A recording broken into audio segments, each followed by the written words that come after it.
At long last, I get to talk about gay women, my favorite.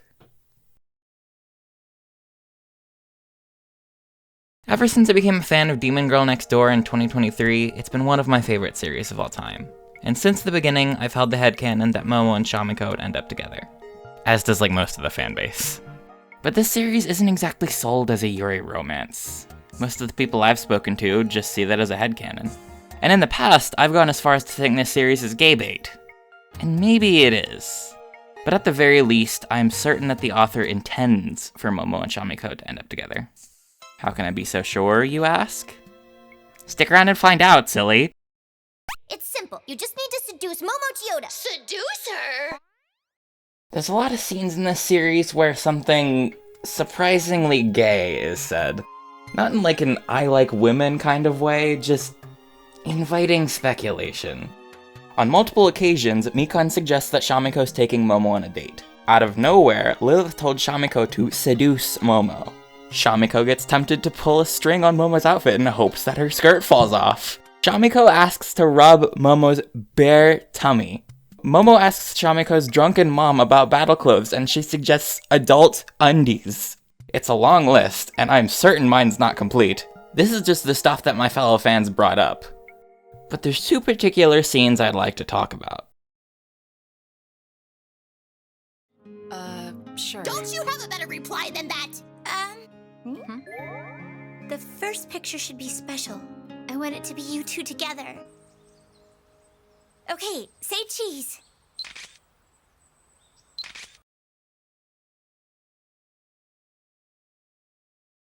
You know, your father had quite the pair of horns.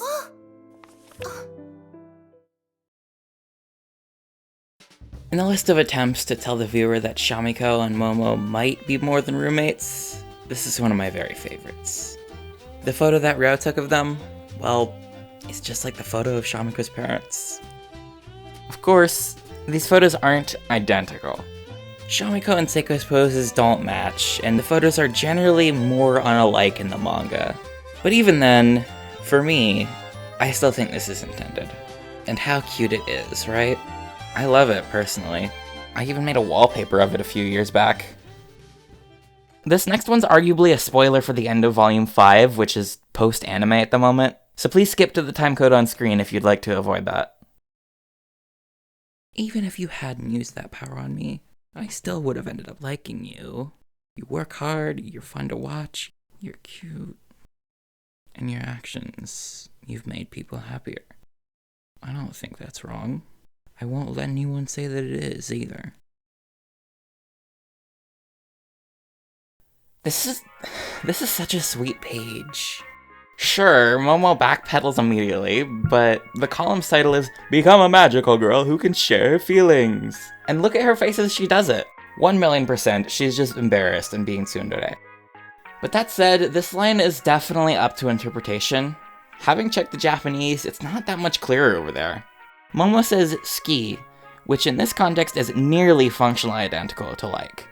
It can be used to profess romantic feelings, and it often is, maybe even a bit more often than like is, but it's not explicit.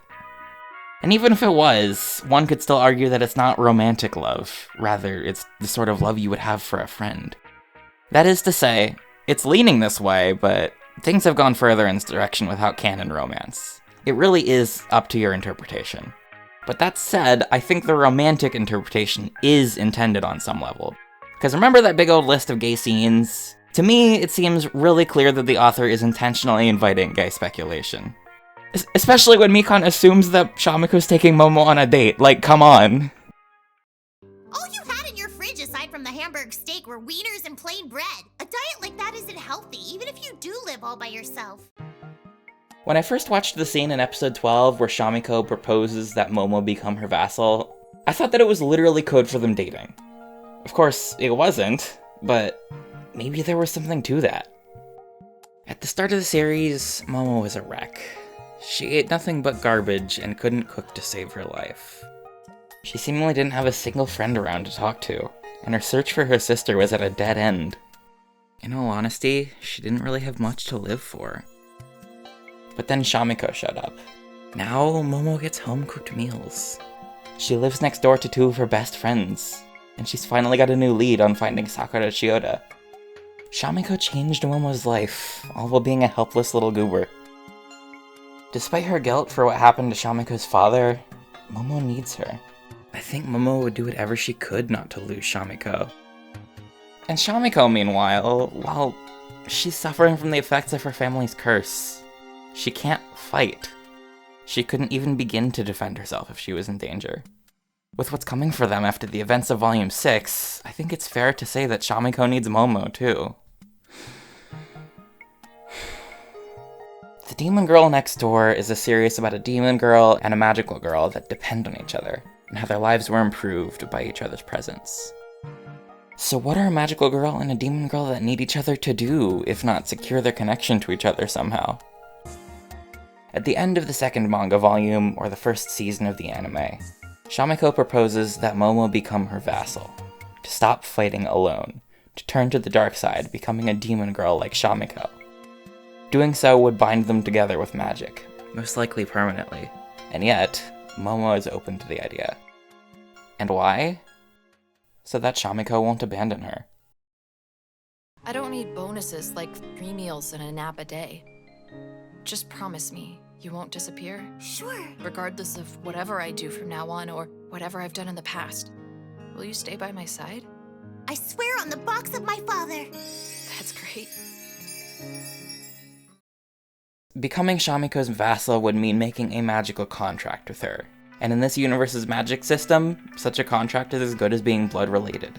In that way, it would make them family. They'd be bound to each other forever. One might say it's not unlike marriage. That too is built in a contract, and that too makes a family. Most of all, that too would bring them the peace of mind that they'll be together forever. But they're just not ready for it yet. Shamiko is not yet strong enough to make a good conduit for Momo's powers. Momo has to turn the proposal down. For now, at least. Similarly, Momo has a lot of healing to do before she's ready for a relationship.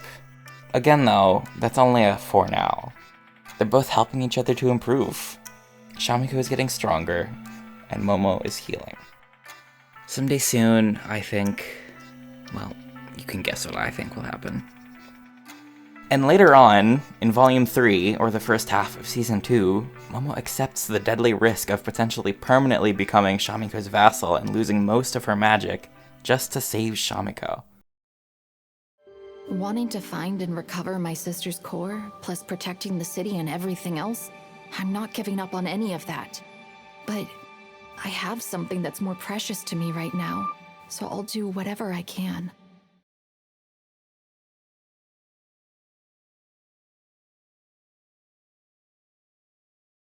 There's a lot more stuff to say here than I'd have guessed. For crying out loud, Season 2's title is Nichome. What's Nichome, you ask? Honestly, I don't know either. Let's just look it up. Shinjuku Nichome distinguishes itself as Tokyo's Tokyo's hub of gay subculture, housing the world's highest concentration of gay bars, sourced from Wikipedia. Interesting. What an interesting thing for Season 2 to draw its title from. Now, this could just be interpreted as more of the series title, having a street theme and all. The Japanese title, Machikara Mazoku, literally translates as Street Corner Demon. Chome literally means district of a town, so District 2 would be a pretty accurate translation of the title. And Street Corner Demon District 2 is a perfectly sound, cute little title for a second season. But like, this is intentional, right? I'm not going crazy, right? They literally took the street name of a famously gay location and used it for the season's title. It's like the person that named the season, very likely the author by the way, is just shouting at the viewers to realize that it's gay. There's also the fact that the author, Miss Izumo Ito, has tweeted about reading Yuri before. She's certainly at least a bit into it.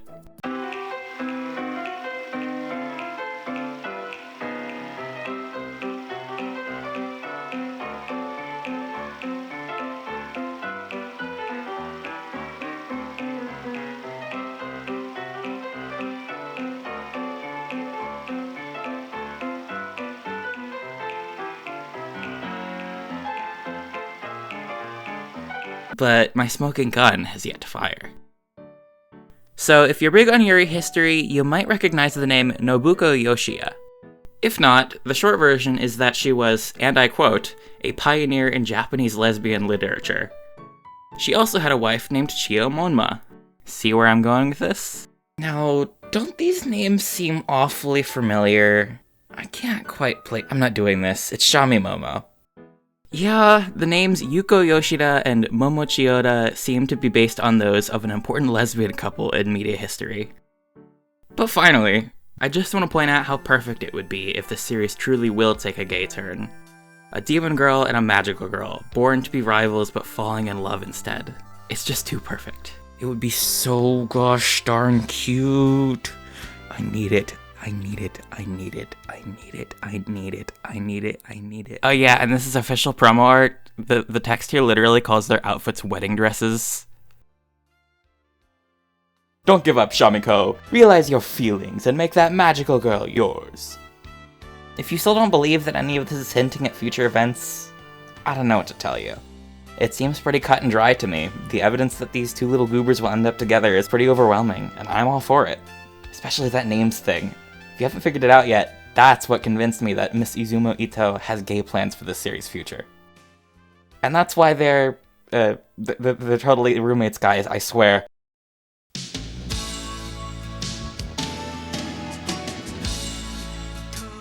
Hey Nakayoshi Nerds, I'm happy to be back with another positive video. I get the impression y'all appreciate those a lot, and I love to talk about the things I love, so it's a win-win, huh? If you know someone that likes Demon Girl Next Door, I'd be eternally grateful if you sent them this video. I made it for the entertainment of my fellow fans, after all, and for a channel as small as mine, getting a chance to reach those fans is difficult. But failing that, you've already helped me so much by getting to the end of the video. I had a ton of fun writing and editing this one, and I'd love to make another one like this about a Yuri series that I'm an even bigger fan of. Those of you who are familiar with my work for Aoi Shoujo Scan know exactly what series that is.